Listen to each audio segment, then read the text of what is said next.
Hello and welcome to Diversity. I'm Gian Volpicelli. I'm Mary Avxendiou. Welcome to our second episode. Today's top story is the British government has decided to ban the public sale of the Somali herb called khat in 3 months' time. We sent our reporter Vince Manankur to find out more about this matter. We're in Finsbury Park, home to a large Somali community where we're trying to find khat, which is a plant that they chew recreationally. It's a mild stimulant. In the next few months, a ban will come into effect, so this is our last chance to get our hands on some. Okay, so we've actually managed to find some khat from the place behind me called the Somali Social Club. We requested to film there, but they seemed pretty apprehensive. No one wanted to do interviews. We also went to the Somali Youth Centre, and no one wanted to do interviews there. So I'm just going to go and try the khat now and see what it does to me.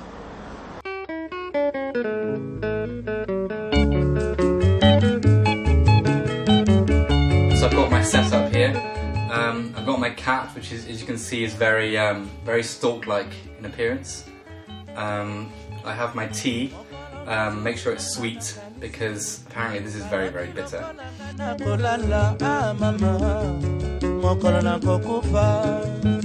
So we eat the leaves, like the end bit of the stalk here.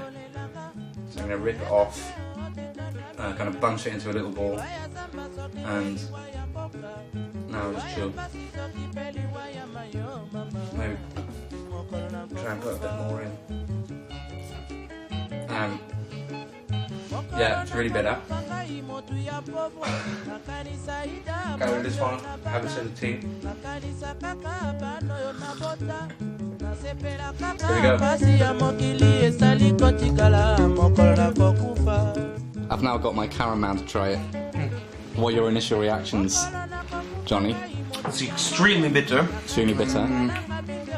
Without the help of the tea, I don't think I managed to chew it. No. So now we've chewed through all the khat that we had. Here it is. Chewed through stalks. How am I feeling? Quite calm, quite loquacious. Should this be banned? I don't know. This has been Vincent Manancourt for Diversity.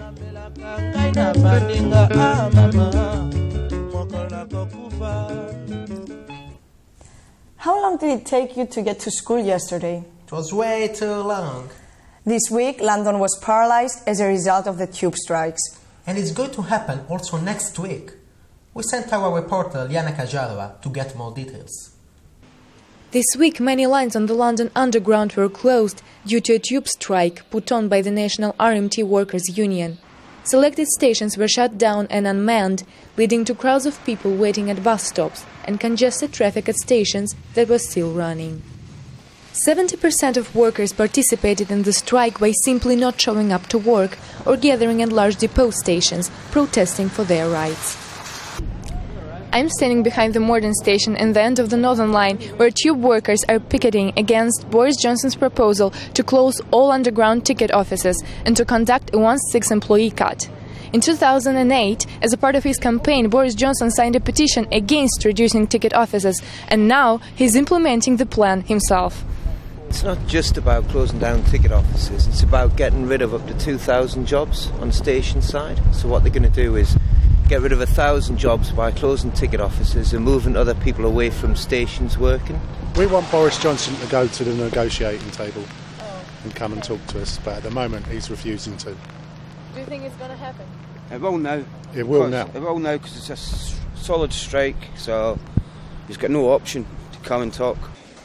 Non-union workers who were not allowed to be filmed on camera explained that shutting down station ticket offices would free more staff to be visible on platforms and provide assistance to travelers with questions. In addition, staff would be slightly reduced and moved from smaller stations. It is supposed to increase security in inner London and save £50 million a year. The strike, which lasted for 2 days, is set to reoccur in the next month, unless strikers get a response from Boris Johnson agreeing to negotiate a compromise. Liana Kajarova, Diversity. New reports in different newspapers have revealed that NSA and British intelligence use mobile applications like Angry Birds to spy on their citizens. Our reporter, Clotilde Coujard, has more on the story. It is the latest revelation leaked by Edward Snowden. The US and British governments have set their eyes on mobile applications to gather data about their citizens. And Angry Birds is one of them. But don't trust these little innocent birds. The game, which can be played on mobiles, is collecting data about their users' location, marital status, political alignment, and even sexual orientation. But how do they know about all this? When you download most of the app, by default it actually gives permissions on the phones, whether it is an Android or an iPhone, to actually extract certain data from the application you are running on your handset. You don't really need to know all about your sexual orientation and about your date of birth. We could predict most of these data just from the behavior. And with 1.7 billion users, the scale of information the NSA and GCHQ could gather is major. It's like snooping, it's Big Brother. So it is wrong, but you can't run away from it, and I don't think there's nothing we can do at the present. If you're not doing anything wrong, and as long as they're using that information to protect us and stop the bad guys, I don't see why anybody should have a problem with that. Rovio Entertainment, the company that created and still owns Angry Birds, said it does not collaborate or collude with any government spy agencies. On the other hand, the GCHQ declined to comment and said its activities were legal. The worry is that there is no way to escape the constant spying, so people are trying to find solutions to protect their privacy. Well, to be honest, I have stopped using the games. I don't have any games on my phone. And I try and stay away from as many sources as I can that collects data about myself. Applications like Google Maps and Facebook have also been named as targets for spy agencies as leaks continue to reveal the scale of surveillance by the British and US governments. Less than a week before the Winter Olympics in Sochi, students from different parts of England played games and shouted chants outside the Russian embassy in London to protest against Russia's anti-gay policies. Ryan Chua has the story. Oh, come on!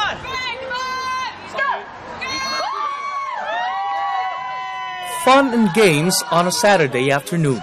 Not your usual protest action, but this is how students from various universities in England made their voices heard against what they call as Russia's homophobia. In front of the Russian embassy in London, the demonstrators led by the National Union of Students and Amnesty International called for an end to Russia's anti-gay propaganda law in the run-up to the Winter Olympics in Sochi. The lesbian, gay, bisexual and trans community goes beyond borders. We are an international community, and so we are standing here to take action, but we thought that it'd be really fun to take an Olympic twist. The Russians are hosting the Olympics now, and that's giving them a certain spotlight that they can't ignore protests like ours so close to an event that is so public. Russia passed a law banning gay propaganda for minors in July last year, sparking a wave of international criticism. Being Russian myself, that makes me hugely uncomfortable. Although I've never lived in the country, I feel it's really important to spread it there, because as a developed country, what is regarded as a developed country, I feel that should not any longer be an issue. A lot of people are quite angry at the situation in Russia, how LGBT people are being treated by their fellow citizens. I think it's not right. The Russian government has said the law is not an attack on the gay community and that gay people are welcome at the Olympics. No matter how much noise the LGBT community makes, the Russian government has already taken a hardline stance on this issue, not bowing to pressure even from world leaders. But organizers say that through demonstrations like this, they hope to show Russian LGBTs that they are not alone. Ryan Chua, Diversity. A skate park may not come to your mind as an historical location worthy of preservation. However, Undercroft is London's oldest skate park and is where the city skate culture was born. Now this historical and cultural landmark is threatened to be relocated.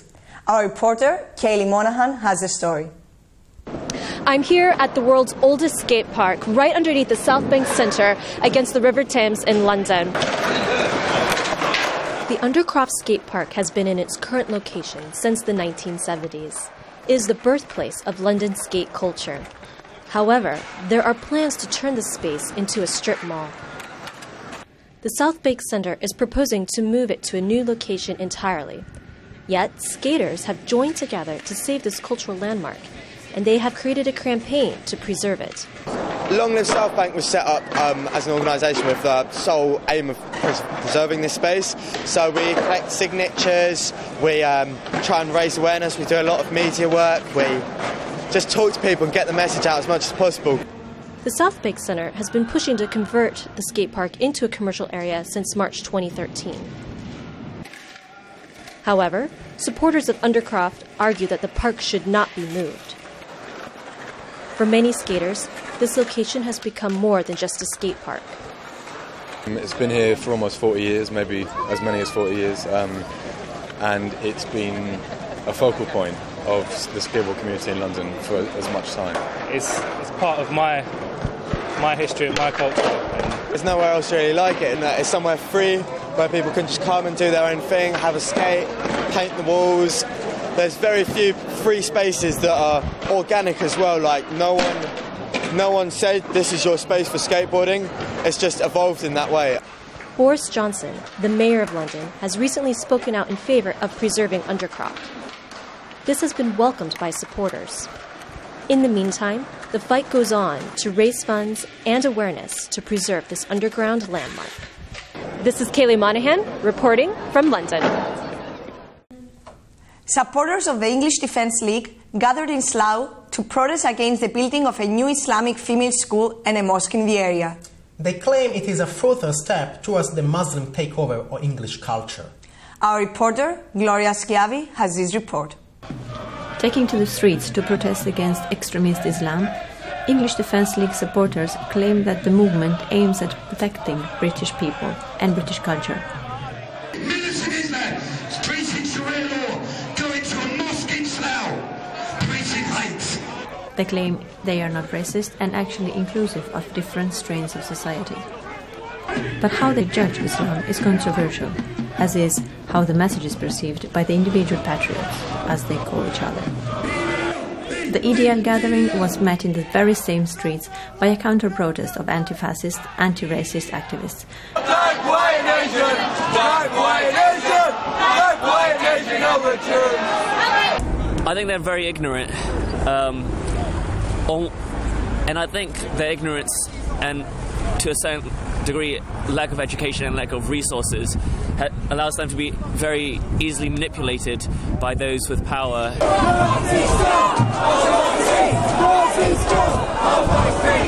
to be a confrontation because now the police on the two sides getting closer. They're shouting. Just being raised by a body. Bottles are flying. Where you got hit? Yes. The EDL demonstration is moving on. The anti-EDL demonstrators in a corner. Just wait to see the next move, actually, of the police. The local population was surprised by the event, as they say the Muslim community in Slough is very well integrated. I don't know exactly what they're talking about, but I know a little bit that they are against the Muslim Sharia or something like that. But I don't really care. They have their freedom of speech. I have my own. So the EDL has done with their speeches, the event is over, and now the police is working again to make sure that the two groups, the EDL and the anti-EDL protesters, are not getting too close one to each other. So this is it for today. Gloria Schiavi from Slough. Swap for Margot is a campaign that started last year to raise awareness about blood cancer. Last weekend, an event was held at Notting Hill to save a young girl's life. Monica Mbakic has this report. This is Margot. She is 17 months old and struggling with leukemia, one of the rarest types of cancer in Britain. Her parents have started a campaign in order to find a donor. That person would save her life. One of the events took place last weekend at Notting Hill. We began by emailing a lot of people on the evening of the 23rd, actually, so that when they opened their inbox on the 24th of December, there would be something there waiting for them. And that message said in the subject bar, "You can save a life. It could be my daughter's." Louise is one of 1,400 people who came to register as a donor. Every person between the ages of 18 and 55 can become a stem cell donor. You fill out a form and swab the inside of your cheeks. The sample then gets sent for analysis in a laboratory. It's a good idea, it's very inspiring, it's a fantastic opportunity to do something that I would never have thought I was doing this morning. According to the Cancer Research UK, leukemia is the 12th most common cancer. Less than 50% of patients survive. If somebody's ill and they need to find a donor for them, there'll always be a search of the worldwide registry as well as the UK registry. Each registration sends a message of hope. You could save a life, Margot's or someone else's. Pro-Palestinian supporters rallied on Saturday to stage a boycott against the Israeli beverage company SodaStream. The company is in hot water because of its manufacturing facility in the West Bank. Our reporter, Jinan Rahma, spoke to the protesters to hear the story. Pro-Palestinian demonstrators have gathered outside of Oxford Street's John Lewis, protesting the sale of products from controversial Israeli company SodaStream. SodaStream, an Israeli carbonated beverage manufacturer, has come under fire by activists because it is manufactured in Mishor Adumim, an Israeli settlement in the occupied West Bank.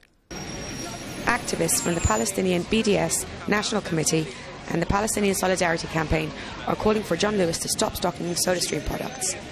They argue that by selling their products, the department store is endorsing the illegal occupation of Palestinian land. It is unethical for John Lewis to be stocking SodaStream products because of the fact that this factory is built and operates inside a settlement. Settlements are illegal according to international law.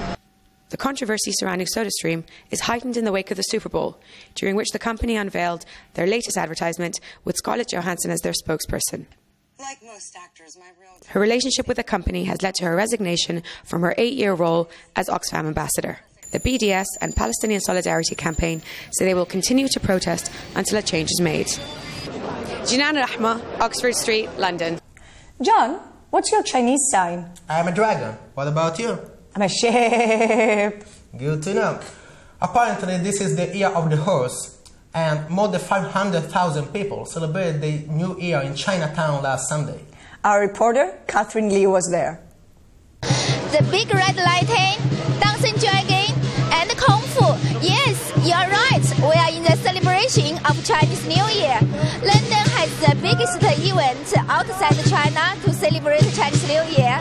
Now, please follow me by the most popular question, and you can understand China more and the Chinese culture more. Kung Fu is part of the Chinese culture. Over, thousands of years, there's always war in China. So people have to learn how to defend themselves. But also the Chinese Kung Fu teach us about Mou Da, how to behave and how to training our mind and how to help other people and not using the martial art to bully other people. Personally, wouldn't be too hot in Chinese food. Noodles. Okay, that's the first word comes to my mind. Dumplings, noodles, Beijing duck. Oh, Chinese dish. Okay. Where you mix the dish together for prosperity and all that. Chicken curry. Yeah, I love Chinese food. I have a couple of friends from China, so I know that they were celebrating a lot, that some of them were traveling there and they were having fun. A lot about the Chinese girls. They are very pretty, they're very beautiful, and they have a very good, cultural background thing. As their wife, they are very good. Watch out what you say here.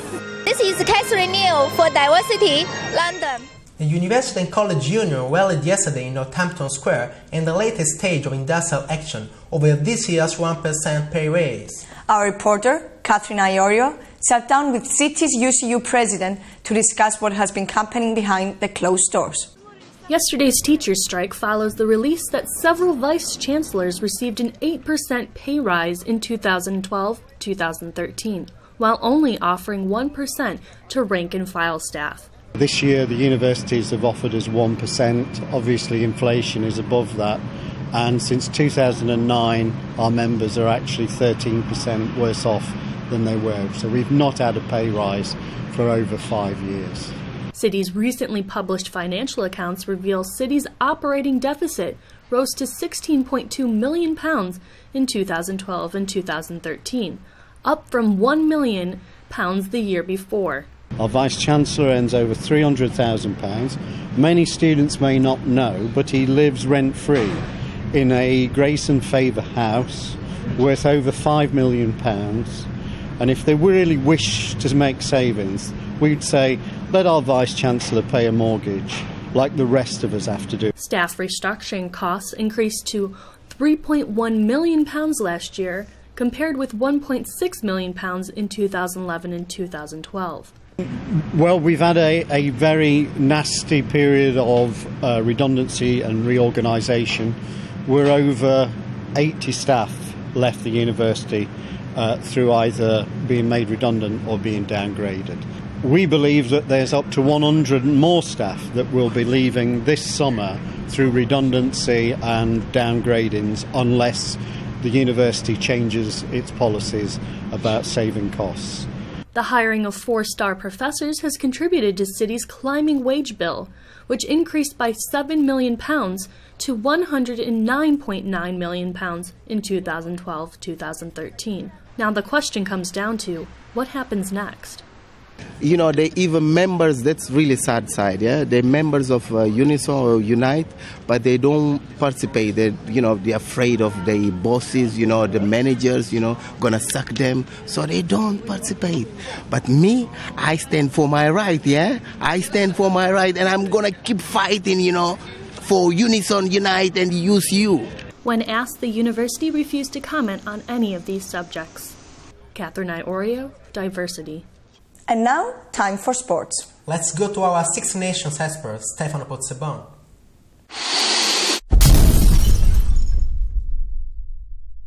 These first three fixtures were all extremely exciting. The focus was in Paris, where France challenged England, but the other two matches, Italy versus Wales and Scotland versus Ireland, did not pay out either. So who's on top after round one? Well, France is looking hot at the moment. They played a good rugby only in spurts, but still managed to overcome a strong England performance. England themselves have lost in Paris, but now is going to face an easier calendar and look with confidence at the upcoming fixtures. Wales did not impress, but snatched a victory from a devil-possessed Italian side. The Azzurris are actually the real surprise of this first match. Our hot player of the week is England scrum half Danny Care. He got back at international level after 2 years and played with style. When he left, England was well in control in Paris, and without him, they could nothing to prevent the French to come back. A special mention to Italian youngster Michele Campagnaro, capable of scoring 2 tries on his international debut. In the dusty bin we put Leif Penny of Wales and Alex Good of England. The first one got intercepted by Campagnaro and Italy scored a try, and apart from 5 goals out of 6, he had an anonymous game in Cardiff. The second one found himself out of space twice, and in both cases French snatched a try. What to expect from round 2? The focus this Saturday will be in Dublin. Ireland hosts Wales in a very high-tension challenge. Whoever wins will give their hopes for the title a massive boost. Scotland should not be a problem for England, and neither Italy for the French. But never say never. Good weekend and good rugby to you all. And now, this week's weather with Sarak Shirai. Enjoy it. I guess all my complaining must have finally worked. The sun was out, and it was cold, but not too cold. However, this week, it's back to normal. We're definitely expecting some rain over the weekend, with highs of 9 and lows of 4. But I can't complain. The sun was good while it lasted. We now go to our reporter Jade, who's going to report on the weather from her home in the United States. I'm here in Southern California where the sun is out, sky is clear, but it's still a little cold, at least for our standards. Ironically, this weekend it will be warmer but cloudier in Los Angeles with the highs of 21 and lows of 9. Compared to London, it's still cold, but there's no chance of rain, so we're doing all right. Thank you for tuning in. Don't forget to follow us on social media. She's Mary. He's John. See you next week for our Valentine's special. Enjoy.